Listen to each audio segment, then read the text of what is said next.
Pulivendula Vontimitta ZPTC ఎన్నికల్లో జరిగినటువంటి దారుణమైన అప్రజాస్వామికమనే పదం కూడా చిన్నది. దాని గురించి ఎంత డిఫైన్ చేసుకున్నా తక్కువే. ప్రజాస్వామ్యంలో ఏ ఎన్నిక కూడా అలా జరగద్దు, కానీ జరిగింది. ఈ క్రమంలో వైఎస్ఆర్ కాంగ్రెస్ పార్టీ లీగల్గా ప్రొసీడ్ అవుతామని చెప్పారు. అండ్ మొదట ఎలక్షన్ కమిషన్కి రిప్రజెంటేషన్స్ ఇచ్చారు. ఆ వీడియో ఫుటేజీ కావాలి, ఏ పార్టీ తరపున ఎవరు ఏజెంట్లు కూర్చున్నారు,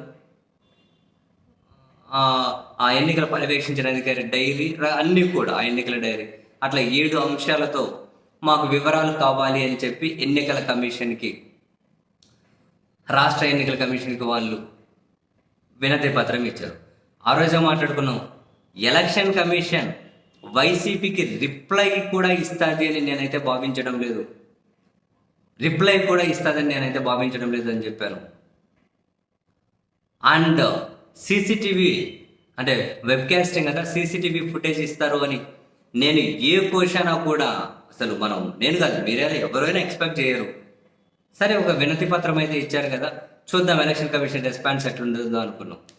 రాష్ట్ర ఎన్నికల కమిషన్ జగన్మోహన్ రెడ్డి గారి పార్టీకి ఆన్సర్ ఇచ్చే కంటే ముందే నిన్న కేంద్ర ఎన్నికల కమిషన్ వాళ్ళని అంత పెద్ద పదం పిలవాలి అన్న ఆ సీట్లలో కూర్చొని ముఖ్యంగా చూస్తే డిస్గస్టింగ్, సీరియస్లీ.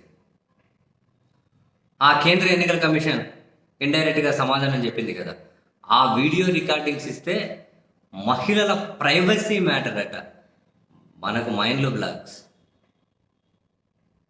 ఆ వీడియో ఫుటేజ్ ఇస్తే మహిళలకు ప్రైవసీ ప్రాబ్లం అట, ఉమెన్ ప్రైవసీ అట. సో ఇప్పుడు రాష్ట్ర ఎన్నికల కమిషన్ కానీ జగన్ పార్టీ వాళ్ళ వినతి పత్రాలకు ఆన్సర్ ఉండే, వీడియో ఫుటేజ్ మీరు అడుగుతున్నారు, ఇది ఉమెన్ ప్రైవసీ, మేము ఇవ్వలేము అని ఆన్సర్ దొరికేసింది కదా. కేంద్ర ఎన్నికల కమిషన్ కాదనుకో రాష్ట్ర ఎన్నికల కమిషన్ ఇస్తారా? వాళ్ళే ఉమెన్ ప్రైవసీ గురించి మాట్లాడితే ఇక్కడ వీళ్ళు మాట్లాడుకుంటారు. ఏమైనా సంబంధం ఉంది అది ఉమెన్ ప్రైవసీ? క్యూ లైన్లలో ఓట్లు వేసే వాళ్ళ ఫోటోలు ఎక్కడ పేపర్లు డిస్ప్లే అవ్వట్లేదా? రోడ్డు మీద నడుస్తూ పోతున్నా కూడా సీసీటీవీలో రికార్డ్ అవ్వట్లేదా? అంటే ఎలక్షన్ కమిషన్ తప్పు చేసిందని చెప్పి డైరెక్ట్గా అంగీకరిస్తున్నట్లే కదా. మనకు ఆ విషయం అర్థం అవ్వడం లేదా?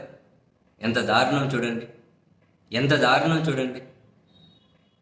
ఇంకా వైఎస్ఆర్ కాంగ్రెస్ పార్టీ వాళ్ళు ఎలక్షన్ కమిషన్ మీద ఎటువంటి హోప్స్ పెట్టుకోవాల్సిన అవసరం లేదు.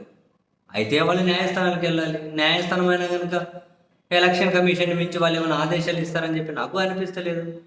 ఏదో వాళ్ళకి మిగిలింది లీగల్గా ఫైట్ చేయడమే.